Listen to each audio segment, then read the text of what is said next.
The American Rescue Plan Act has had a great effect on retirement planning. And here to talk with me about that is Jae Oh, author of Maximize Your Medicare. Jae, welcome. Thank you for having me, Bob. So, what is it that folks need to know about the intersection of retirement planning and the American Rescue Plan Act?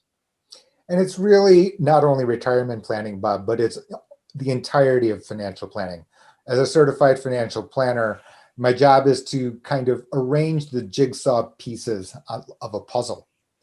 And as a result of the American Rescue Plan Act, what you have is really the spotlight being shown on this very complicated combination. The subsidies are actually tax credits. And as a result, every element of your financial plan that interacts with your taxable income is therefore affected.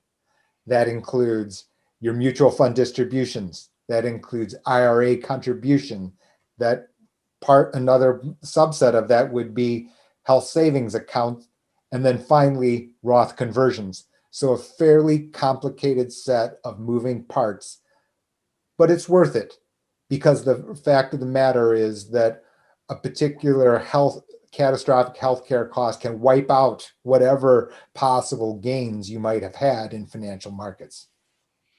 So, it occurs to me that legislative changes of this sort really have a financial impact, and that before you do anything, contribute to an IRA, take a withdrawal from an IRA or an HSA, that you probably want to understand the consequences of those actions and the effect that it might have on your tax return. It is what I've always called the silo effect, which is that it's very easy to believe that these different topics are unrelated to one another. But because of what I started with, which is that the actual lowering of health insurance premium is via a tax credit, now you can understand that the relationships are not separate at all, but they are very interconnected. So, what's your advice to folks? Should they consult with a financial professional like yourself, or get educated and then consult with a professional? I think that before any dramatic changes to someone's financial course, whether or not they're deciding to choose a particular health insurance plan, whether it be one that allows an HSA or not, whether or not they're going to contribute to their IRA or Roth conversion, for example, is to consider those interactions. And if they are not very comfortable with the nature of the way that they interact, then to reach out to someone else. All right. So it's on the horizon. It's not the law of the land yet, but President Biden has talked about increasing the capital gains rate. What should people be thinking about in anticipation of that possibly becoming a law?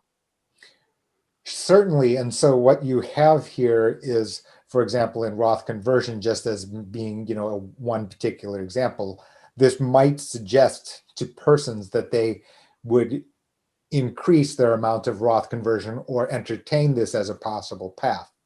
That said, a conversion is a taxable income event.